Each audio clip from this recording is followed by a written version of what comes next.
এই ভিডিওটিতে একটি পারফর্মিং আর্টের মাধ্যমে বোঝানো হচ্ছে মানুষকে সাকসেসের চূড়ায় পৌঁছাতে গেলে ঠিক কতবার পড়তে হবে, আবার কতবার উঠতে হবে। এবং ভিডিওটি নিজেই অনেক কিছু বলে দেয়, আমার আর আলাদা করে বলার কিছু প্রয়োজন নেই, তাও আমি বলছি আমি যতটুকু বুঝেছি ভিডিওটি থেকে।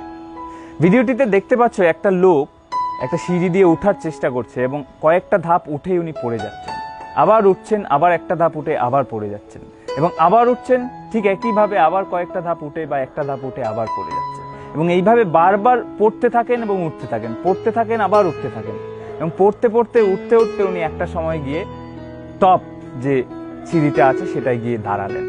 কিন্তু দাঁড়িয়েও সেখানে দাঁড়াতে পারলেন না, উনি পড়ে গেলেন। এবং এইবার পড়ে যাওয়ার পর উনি আর আগের মতো লাফও দিতে পারছেন, ওনার লাফ দেওয়ার রেঞ্জটা দেখো ধীরে ধীরে অল্প হয়ে আসছে। কিন্তু তাও উনি হাল ছাড়েননি, তাও উনি চেষ্টা করে গেছেন ওঠার চেষ্টা করতে করতে ধীরে ধীরে ধীরে ধীরে নিজেকে পুশ করতে করতে করতে করতে করতে করতে উনি টপে আবার পা রাখলেন, আবার পড়ে গেলেন, আবার পা রাখলেন, আবার পড়ে গেলেন। এইভাবে পড়তে পড়তে উঠতে উঠতে উনি একসময় গিয়ে ওই সিঁড়িটায় স্টেবল হয়ে দাঁড়াতে পারলেন। এবং আমাদের জীবনটাও ঠিক সেরকমই। এই সিঁড়ির এক একটা ধাপ আমাদের জীবনের এক একটা স্টেজ, যে স্টেজগুলোতে আমাদের বারবার পড়তে হবে, বারবার উঠতে হবে। কিন্তু বিষয়টা হচ্ছে আমরা একবার, দুবার, তিনবার, চারবার পড়ার পর আমরা হাল ছেড়ে দিই।